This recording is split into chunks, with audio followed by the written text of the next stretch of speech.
নমস্কার আপনারা সকলে। আমি সত্যবার্তা থেকে মৃণাল কান্তের সিংহ। আমাদের সনাতনীদের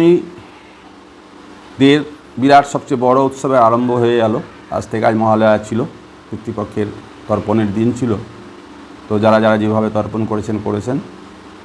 এবার আমাদের পুজোর উদ্বোধন হয়েছে। উদ্বোধনে কিছু দৃষ্টিকটু জিনিস দেখা যাচ্ছে। তো যার জন্য আমরা সনাতনী, কারণ আমরা সহিষ্ণু জাতি, আমাদের প্রোটেস্ট করার ক্ষমতা কম, বা আমরা করি কম। করার ক্ষমতা আছে কিন্তু করি কম।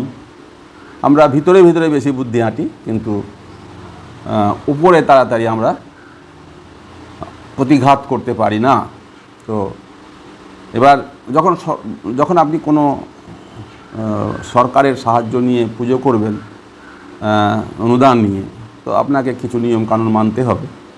তো সেই নিয়মকানুনের মধ্যে আপনাকে চলতে হবে। এতে কে পুজো উদ্বোধন করবে, কোন কমিটি কাকে দিয়ে উদ্বোধন করাবে, কেউ বোরখা পরে করুক, ধুতি পরে করুক, লুঙ্গি পরে করুক, ফুল প্যান্ট পরে করুক, বা পাগড়ি বেঁধে করুক, সেটা আপনি বলতে পারেন না। কারণ যে কমিটি যাদের রুচি যেটা, সেই রকমভাবে পুজো করবে।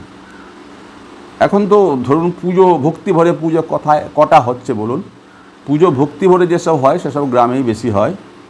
শহরে শুধু রঙের উপর পুজো, প্যান্ডেলের উপর পুজো। আর পুজোর প্রতিমার যে তৈরি করার আকৃতি, মনে করুন যে নানা রকম আছে। মা আমাদের আরাধ্য দেবতা, তাই মায়ের সম্বন্ধে আলোচনা করা ঠিক নয়। কিন্তু মানুষের রুচিতে প্রতিমার রূপ প্রতিমার মতো হয়ে উঠুক, এইরকম হচ্ছে না। তবু বলার কিছু নেই, অনেকটা হচ্ছে, অনেকটা হচ্ছে না। যে রূপে হোক সেই রূপে আমাদের মা আছে। এখন যারা করছে তাদের যেরকম রুচি আছে তারা সেরকমভাবে করছে।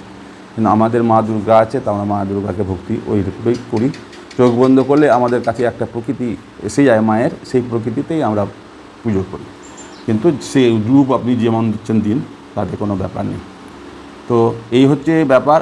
আমার আলোচনা করার কারণটাই হচ্ছে যে ওই ভিডিওতে নিউজে নানা রকম সমালোচনা হচ্ছে উদ্বোধন নিয়ে, তাই আমি কিছু কথা বললাম। আপনাদের যদি ভালো লাগে আমার ভিডিওটা লাইক, শেয়ার এবং সাবস্ক্রাইবার অবশ্যই করবেন। আর আমার সাবস্ক্রাইবার সংখ্যাটা এখনও 100 পুরেনি। আমি এর জন্য দুঃখিত। আপনারা যদি একটু সহযোগিতা করেন তাহলে আমার সাবস্ক্রাইবার তাড়াতাড়ি একটু বাড়বে। নমস্কার।